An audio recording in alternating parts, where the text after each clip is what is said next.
राधे राधे महाराज जी। जी मैं बिहार के रहने वाला हूँ, बिहार के चंपारण जिला।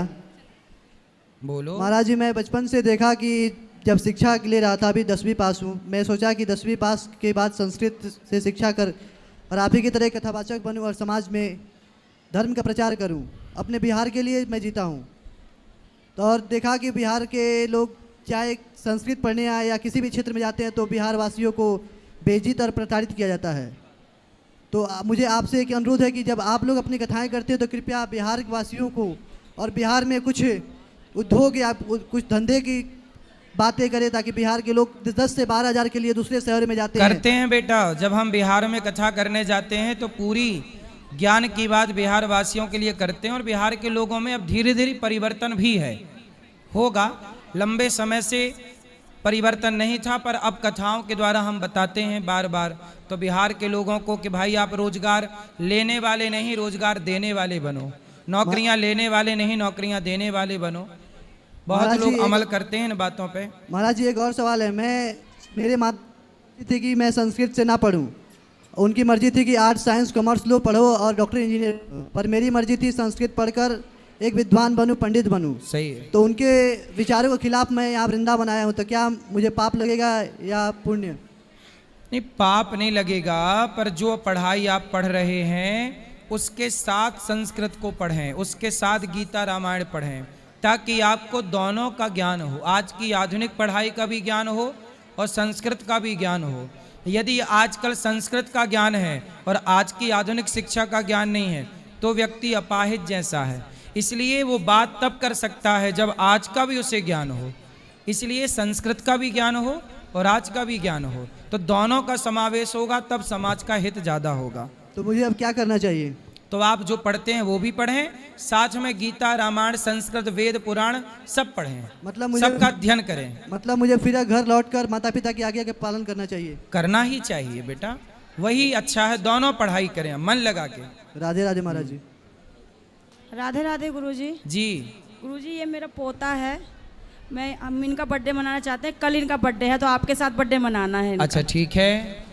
वृद्ध माताओं के साथ को कम मना सकते हैं? हाँ, कल मनाना यहीं पे आश्रम में। किस टाइम? सुबह आप आ जाना 9 बजे। ठीक है। राधे राधे गुरु। ठीक।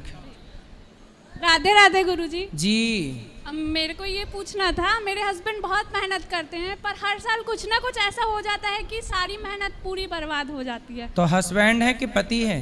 पति हैं। हस्बैंड कौन है फिर? नहीं, वो पति ही हैं। तो हस्बैंड कौन है? अभी आपने हस्बैंड बोला ना। हाँ, वो इंग्लिश में हस्बैंड ही होता है ना। अच्छा, इंग्लिश में हस्बैंड बोलते हैं। हाँ। और हिंदी में? हिंदी में पति। अच्छा। हाँ। और उर्दू में? उर्दू में नहीं पता, हम हिंदू हैं। अच्छा, तो पहला इंग्लिश में रखा, इंग्लिश को पहले नंबर पे रखा, हिंदी को दूसरे नंबर पे रखा। हस्बैंड पहले नंबर पे, पति बाद में दूसरे नंबर पर। अब बताओ पति की समस्या क्या है? वो यानी कि मेहनत बहुत करते हैं पर उनकी मेहनत का फल मिलता है, पर ऐसा होता है साल में कुछ भी ऐसा हो जाता है कि सारी मेहनत खराब हो जाती है। कुछ ना क्या कुछ करते हैं पति? वो मधुर पार्सल का काम करते हैं। मधुर भाषण? पार्सल। पार्सल। हाँ, अभी ऐसा था कि हम लोग की टिकट हो गई थी, सुबह निकलना था और रात में हमारी गाड़ी पलट गई थी। लगी तो नहीं? नहीं, ड्राइवर चला रहा था, ब्लोरो पिकअप थी। तो आप लोग उसी के अंदर थे? नहीं, ड्राइवर चला रहा था। अरे ड्राइवर चला रहा था, आप कहाँ थी जब पलटी? नहीं, पिकअप में पार्सल का काम चलता है। अच्छा, पार्सल पलट गया। हाँ। तो ड्राइवर को तो नहीं लगी? नहीं, ड्राइवर को नहीं लगी, पार्सल को लग गई। हाँ, गाड़ी को भी लग गई। गाड़ी को भी लग गई, पार्सल और को भी इससे लग गई। पहले ऐसा हुआ था कि एक ऑटो लिए थे, वो ऑटो भी ऐसा हुआ कि यही चला रहे थे तो वो भी पलट गई थी। तो ये मतलब ये अच्छे से ड्राइविंग आती नहीं है मतलब? नहीं, ड्राइविंग बहुत अच्छे से आती है, पर ऐसा होता है अभी, यानी कि कुछ भी ऐसा काम है वो हमेशा रुक ही जाता है, पूरा नहीं हो पाता है। इनसे बोलना कि ये नारायण कवच का पाठ किया करें। वो नहीं, डेली पूजा पाठ करते हैं हमेशा। नारायण कवच पाठ करेंगे तो सब अच्छा होगा। हाँ, काय पर का वो पाठ? उनका कहना ये है कि मम्मी पापा का आशीर्वाद नहीं है इसलिए ऐसा हो रहा है। तो मम्मी पापा के माता पिता का आशीर्वाद क्यों नहीं है? क्योंकि हम लोग ने लव मैरिज किया ना, इसीलिए वो नहीं बात करते। तभी तो गाड़ियां पलट रही हैं। तो लव मैरिज कर ली माँ बाप को बताए बिना? नहीं, उनको पता है। तो आपने लव मैरिज की कि उनने लव मैरिज की? उनकी तरफ से शुरुआत थी कि आपकी तरफ से? दोनों की तरफ से थी। तो आप लोगों ने बताया क्यों नहीं अपने माँ बाप को? अपने अपने माँ बाप, आपके माँ बाप के बिना भी आपने की और वो नहीं नहीं, हमारे माँ बाप थे और उनके उनको नहीं बुलाए थे पर वो नहीं आए ना। क्यों? अभी बात करते हैं। क्यों नहीं आए? उनको नहीं पसंद, यानी कि वो नहीं मानते ऐसा। हाँ, तो लव मैरिज करना सही है? हाँ सही है। तो फिर आपके माँ बाप क्यों नहीं आए? लड़के के माँ बाप, आपका बेटा जब होगा और वो लव मैरिज करे और आप दोनों को ना बुलाए, आपको अच्छा लगेगा? नहीं, हमने बुलाया था, उनको पता था। पर आपका बेटा आपकी मर्जी के बिना विवाह करे, आपको अच्छा लगेगा? अगर पसंद की है तो करना। अब तो वो कर ही रहे हैं, सभी लोग करते हैं। अरे सब नाली में गिरेंगे, सारा भेड़ कुएं में गिरे, तुम भी गिर जाओ तो इसका मतलब लव मतलब मैरिज सारे गलत हैं। रावण चुरा रहा सीता को, तो क्या सारे पुरुष चुराने लग जाएं क्योंकि नहीं। रावण चुरा रहा है? तो लव मैरिज गलत है। गलत है ये। तुम्हारी माँ ने तुम्हारे पिता से लव मैरिज किया कि अरेंज मैरिज किया? अरेंज मैरिज तो किया। तुम्हारे माँ बाप गलत हैं कि सही है? सही है। उनके समय में लव मैरिज नहीं चलती थी। क्यों नहीं पर चलती बहुत थी? से लोगों ने मतलब किया। तुम्हारे माँ बाप के टाइम पे लव मैरिज नहीं चलती थी? मतलब जब से तुम पैदा हुई हो तभी से लव मैरिज चालू हुआ? ऐसा नहीं है। हमारे साथ में, हमारे आउट साइड में बहुत से लोगों ने ऐसा लव मैरिज किया है। मतलब आपके माँ बाप ने लव मैरिज नहीं किया तो वो गलत है कि सही है? सही है। सही है। हाँ। बेटा पहले अरेंज मैरिज करना चाहिए और अरेंज मैरिज करके सारी जिंदगी लव करना चाहिए, ये सही है। अब माँ बाप का दिल दुखा के क्या पा लिया आपके पति ने? भाई मैं एक पिता हूँ, एक बात समझो, मैं यदि एक पिता हूँ तो मैं अपने बेटे के लिए कोई बुरी लड़की थोड़ी ढूंढ के ले आऊंगा। आप एक माँ हो, कल को एक बेटा की माँ बनोगी तो आप कोई अपने बेटे के लिए थोड़ी गलत सोचोगी? गलत नहीं सोचेंगे। हाँ, अगर सही है तो फिर क्या गलत जब है? सही है तो एक बार माँ बाप का दिल दुखेगा जब वो सम्मिलित ही नहीं होगा विवाह में। दुखेगा, ठीक है। अब हो गई है शादी, अब उसको तोड़ तो नहीं सकते ना। 5 साल हो गया है। अरे तो शादी के पहले नहीं करना था ना, शादी कर ही क्यों लिए? अरे तो पसंद थी तो कर लिया अरे ना। पसंद थी तो उसका माँ बाप को भी तो उसका बेटा पसंद था, आपका पति उसको पसंद था। अब देखो माँ बाप से बेटा अलग हो गया और आपका हो गया, तो आपने किसे पाया? उसे पाया जिसको माँ बाप ने खो दिया, जिसने माँ बाप को खो दिया। अगर किस्मत में नहीं तो होती इसका तो प्रेम, शादी तो नहीं होती ना। क्या प्रेम इसका नाम है कि आप अपने प्रेम के लिए आप माँ बाप के प्रेम को लात मार दो? क्या प्रेम इसका नाम है? बताओ। अब अभी प्रेम पाना है तो क्या कर सकते तो मतलब माँ बाप के प्रेम को लात मार दो? नहीं, ऐसा नहीं है। हम उनको ऐसा कुछ नहीं बोलते। हम तो उनको बुलाना चाहते हैं, बात करना चाहते हैं, सेवा करना चाहते हैं। फोन लगाते हैं वो, पर वो बात नहीं करते, बुरा बोल देते हैं, इसीलिए वो फोन भाई वो माँ बाप हैं, वो माँ बाप हैं, उनका भी तो कुछ मन रहा होगा बेटे के प्रति। कल आप माँ बनोगी, माँ बन गई आप? नहीं, अभी नहीं। फिर माँ बनोगी तब ये फील कर पाओगी, अभी आप फील नहीं कर पाओगी माँ की ममता को, ना बाप के प्यार को। जी ठीक है? हाँ। ये गलत होता है बेटा। किसी का बेटा लेके भाग जाना मतलब आपने अपनी सास ससुर के साथ छल किया है। जी भाई किसी का बेटा लेके कोई भाग जाए सही है? नहीं। फिर गलत किया ना आपने। प्यार करना गलत नहीं है, पर शादी के बाद प्यार करो ना। हम कहते हैं प्यार का फोल्डर पहले बंद रखो, शादी ब्याह कर लो फिर प्यार करो। काहे तुम्हारा प्यार उमड़ रहा है पर जबरदस्ती? राधा तुम्हारे कृष्ण प्यार के का भी- चक्कर में, तुम्हारे प्यार के चक्कर में वो माँ बाप से उसका बेटा अलग हो गया, खो दिया बेटे ने माँ बाप को, माँ बाप ने खो दिया बेटे को। जी जी। राधे राधे गुरुजी। जी मैं शिवनी से आई हूँ। जी। मैं थोड़ा बहुत परेशान हो गई हूँ। अब एक बार बात कराओ, उससे बात पूरी होने दो पूरी। तो बताओ अब आप खुश हैं? हम तो खुश चलो हैं। भगवान आपको खुशी रखें और आप पति के साथ प्रसन्न रहो और सास ससुर के पास जाओ, उनको प्रणाम करो, कान पकड़ के उठक बैठक लगाओ कि हमसे गलती है तो हमें स्वीकार करें, क्षमा करें। आपके सास ससुर जरूर आपको क्षमा करेंगे जी, और जी। अच्छे से रहो। हाँ, ठीक जी, है? जी, प्रेम से रहो। पति से बोलना कि माँ बाप की दुआएं, कहते जिस पर भगवान, जिस पर माँ बाप की कृपा नहीं होती ना, उस पर ईश्वर भी कृपा नहीं करते। जी कहते माँ की दुआ कभी खाली नहीं जाती, ये बात भगवान से भी टाली नहीं जाती।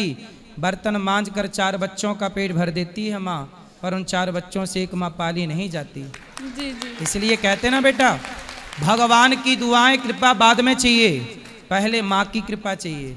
बाप का आशीर्वाद चाहिए। इसलिए आप दोनों पति पत्नी जाना और अपने सास ससुर के चरणों में गिरना और आपके पति से बोलना कि अपनी माँ से माफी मांगो और मनाओ। माँ है, करुणा से भरी है, मान जाएगी, मेरा विश्वास। जी जी, धन्यवाद गुरु जी। अच्छे से मनाना। जी जी जी जी। राधे राधे गुरु जी। जी मैं शिवनी से आई हूँ। बोलो। मैं 5-6 साल से काफ़ी परेशान हूँ। मेरे बच्चे के बारे में ख़ास तौर से बात करना चाहती हूँ, पूछना चाहती हूँ। क्या? वो मैंने सारी जगह उसका इलाज करा चुकी हूँ, लेकिन 7-8 साल का हो चुका है, पर उसके बोलने में अभी तक इतनी कठिनाइयाँ चल रही हैं कि वो बोल नहीं पा रहा अच्छे से।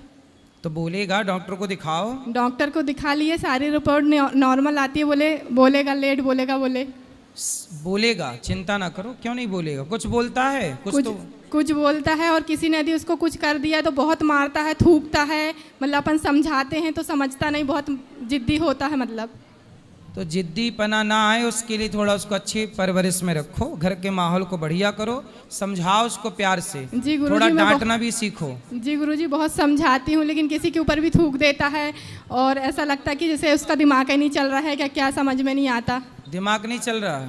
हाँ। तो वो अपने से खाता पीता खेलता है कि नहीं? खेलता है, स्कूल भी जाता, 2 साल हो गए स्कूल जा रहा, लेकिन बोल नहीं पा रहा अच्छे से। चलो भगवान सब ठीक करें, यही प्रार्थना है भगवान से। जी होगा, अच्छा होगा। जी राधे राधे गुरुदेव जी। जी जी जी। 7 जून को आया था मैं, आपको बोला था मेरा जन्मदिन है, 3 जुलाई को आऊँगा मैं। राजस्थान से आया हूँ मैं। हाँ। आपको मिठाई देनी थी। अच्छा, मिठाई लाए हो? हाँ। ठीक है, ठीक है। ये हमारे भैया ने प्रश्न लिख के दिया है, क्या आप और मैं चाहता हूँ कि देश में चोरी ना हो? बिल्कुल ना हो। क्या आप और मैं चाहता हूँ कि देश में बेईमानी ना हो? बिल्कुल ना हो। क्या आप चाहते हैं कि देश में हत्या ना हो? बिल्कुल ना हो। क्या आप और मैं चाहता हूँ कि देश में बलात्कार ना हो? बिल्कुल ना हो। एक्सीडेंट ना हो? ना हो। एक्सीडेंट के 2 रूप हैं जो मैं बताऊंगा, या आप ही बता दीजिए, जिससे 90% एक्सीडेंट ना हो, रुक जाएं। एक्सीडेंट इसलिए होते हैं कि जो ड्राइविंग सीट पर बैठा होता है वह जिम्मेदार नहीं है, या तो शराब पी करके गाड़ी चला रहा है या तो लापरवाही से चला रहा है। यदि व्यक्ति जिम्मेदारी से गाड़ियां चलाएं सारे लोग, तो एक्सीडेंट ना हो। ड्राइवर जब लापरवाह हो जाता है, ध्यान नहीं देता, भटक जाता, मोबाइल पे लग जाता या नशा कर लेता, तब एक्सीडेंट की संभावनाएं बढ़ती हैं। जी। क्या आप और मैं चाहता हूं कि देश में तोड़फोड़ हड़ताल ना हो? बिल्कुल नहीं होनी चाहिए। क्या इस देश में भगवान देवी देवता हैं तो लिखिए, एक हैं तो लिखिए, बहुत हैं तो नाम लिखिए।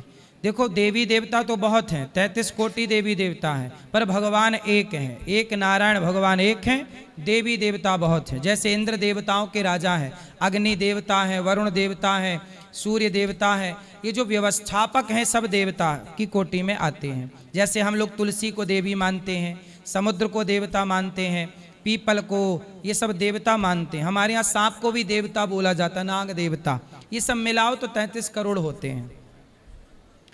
यदि है तो उसका कार्य लिखिए। ईश्वर का कार्य है दुनिया को बनाना, पालन करना और संहार करना। इस देश में 99% भोले भाले लोग हैं जो अंधविश्वास में विश्वास करते हैं। 1% ही मूर्ख हैं जो असली विचार करते हैं।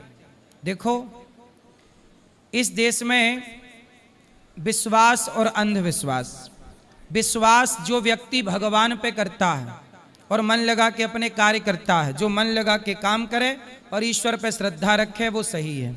जो भगवान से हट के कुछ और करता है वही भटकाव में जाता है और वही आप उसे अंधविश्वास कह सकते हैं। इस देश में जितने धार्मिक किताब पुस्तक हैं उसमें 1% मेरे लिए हैं। ठीक है, आप पढ़िए। जितने शास्त्र ग्रंथ हैं उसको बोलने और लिखने वाले 99%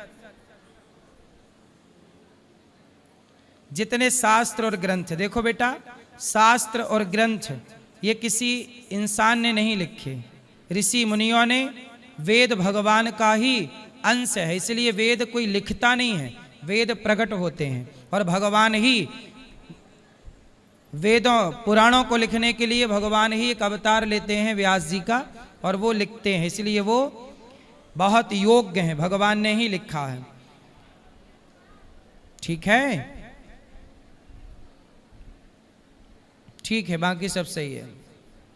मेरे साथ जो घटना हुई है उसके बारे में बताऊंगा, ठीक है, बताइएगा।